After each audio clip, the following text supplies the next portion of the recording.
추석이 다가오던 저녁 러브콜센터의 스튜디오는 유난히 화했다.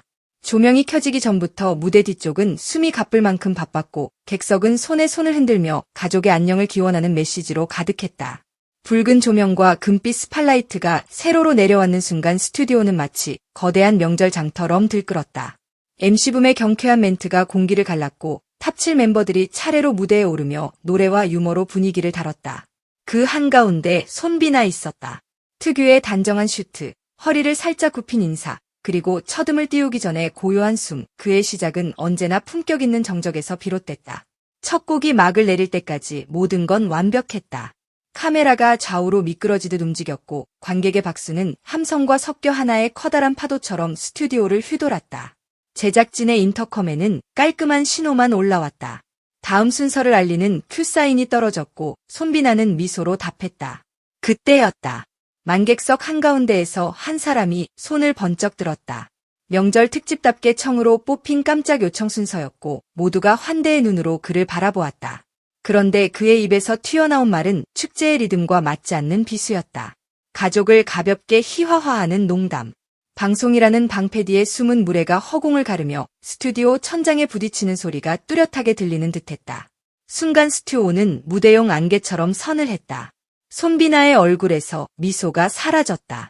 나빛은 흔들리지 않았지만 눈동자의 초점이 미세하게 수축되며 내부의 파문을 드러냈다.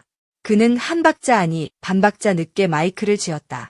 낮지만 명확한 목소리였다. 선이 있습니다. 가족은 넘지 말아주십시오.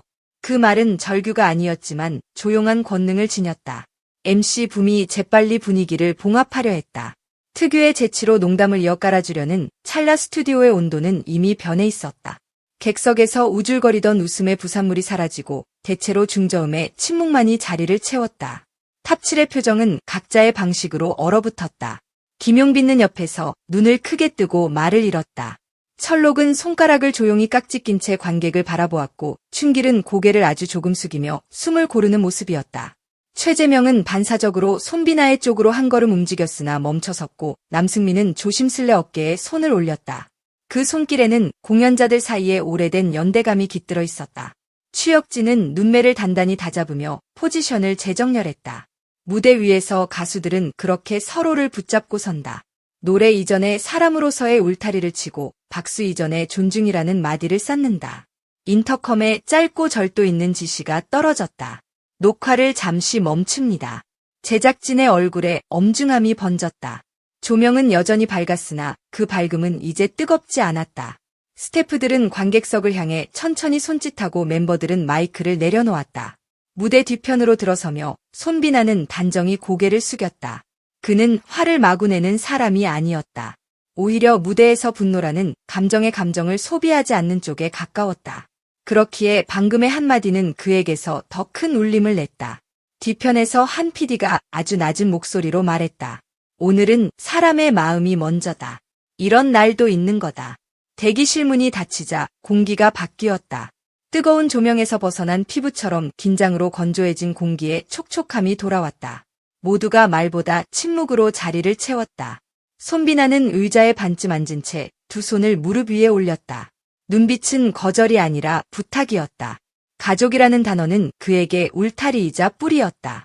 어린 날의 식탁과 연탄불의 온기, 명절이면 어김없이 올리던 제사상과 그 앞에 놓인 하얀 사과 같은 기억들이 그의 목을 잠시 막아섰다.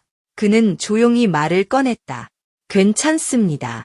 다만 그 선은 지켜주시면 좋겠습니다. 그 말에는 화해의 문이 달려 있었다. 문틈으로 바람이 드나들면 탁한 공기가 빠져나가고 인해 숨통이 트이는 법이다.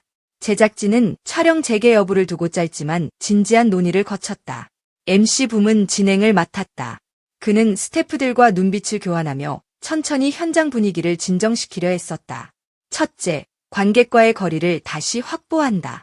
둘째, 갑작스러운 요청에 대한 민감성을 재평가한다. 셋째, 출연진 보호를 최우선으로 한다. 짧은 만남 후 붐은 대기실 문을 두드렸다. 가능하다면 함께 무대로 돌아갈 수 있을까요? 진행자의 질문은 사과이자 배려의 의미, 그리고 협조를 제안하는 의미였다. 손비나는 고개를 끄덕였다. 그의 표정이 부드러워졌다. 무대로 돌아가는 길에 카메라 크레인이 제자리로 내려왔다. 객석에는 큰 함성이 울려 퍼졌다. 손수건을 움켜쥐는 사람도 있었고 박수를 치는 사람도 있었다. 붐은 한 걸음 앞으로 나서 말했다. 오늘 우리는 모두 사랑으로 모였습니다. 서로를 좀 더 소중히 여길 수 있기를 바랍니다. 그 말은 억지로 강요된 말이 아니었다.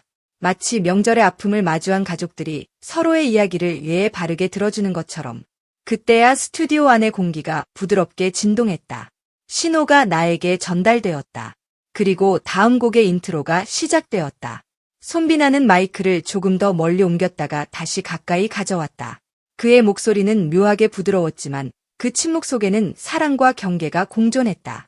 노래가 진행될수록 그의 목소리는 더욱 울려 퍼졌다. 분노를 연료로 삼지 않는 사람의 강인함은 언제나 이렇게 드러난다. 규율과 절제, 그리고 세련됨의 울림이 관객을 감쌌다. 탑세븐 멤버들의 코러스는 무대를 지탱하며 하나의 통일성을 만들어냈다. 손에 반짝이는 눈빛이 리듬을 이끌었고 남승민도 자신의 파트를 더했다. 철록, 춘길, 최재명, 치혁진은 제자리에 서서 보이지 않는 실을 당겨 화음을 만들었다. 관객석에서 작은 흐느낌이 울려 퍼졌다. 슬픔이 아닌 안도감이었다. 공연이 끝나자 박수갈채는 명절의 불꽃놀이처럼 울려 퍼졌습니다. 하지만 불꽃놀이가 서서히 사라지자 소리만 남았고 박수갈채는 여전히 맴돌았습니다. 제작진은 천천히 카메라 돌리는 것을 멈추었고 MC 붐이 마무리 인사를 마쳤습니다. 오늘 우리는 무대 위의 노래보다 더 큰 무언가를 나누었습니다. 서로의 마음을 지켜주는 것에 대한 이야기였습니다. 이 말은 대본에는 없었습니다. 생방송이나 녹화 중에 말하지 못한 말이 있을 때 가장 좋은 말은 항상 그 자리에 있는 사람 내면에서 나옵니다. 녹화 후 손비나는 제작진을 통해 짧은 메시지를 보냈습니다. 팬 여러분과 시청자 여러분께 감사합니다. 가족은 제 삶의 기반입니다. 비록 농담이었지만 약속을 꼭 지키셨으면 좋겠습니다. 겉보기에 단순한 이 메시지에는 아내가 가수가 되기 전 한 사람으로서 지키고 싶었던 경계가 담겨 있었습니다. 이 메시지가 게시되자 온라인 커뮤니티와 팬클럽은 폭발적인 반응을 보였습니다. 어떤 사람들은 이제 그를 더 신뢰하게 되었다고, 어떤 사람들은 오늘의 노래가 특히 심오하게 들렸다고 고백했습니다.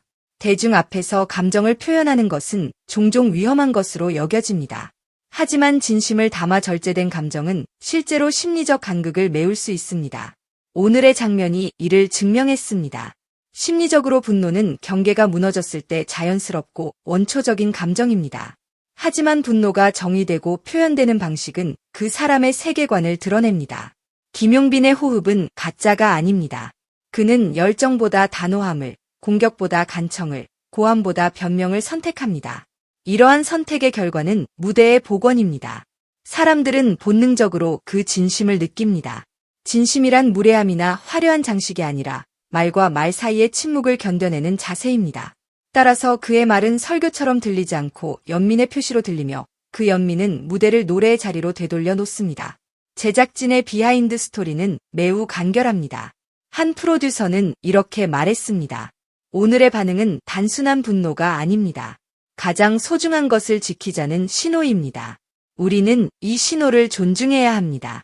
방송은 결국 사람이 만드는 것이고 사람을 보호할 때 방송은 더 오래 갈 것입니다.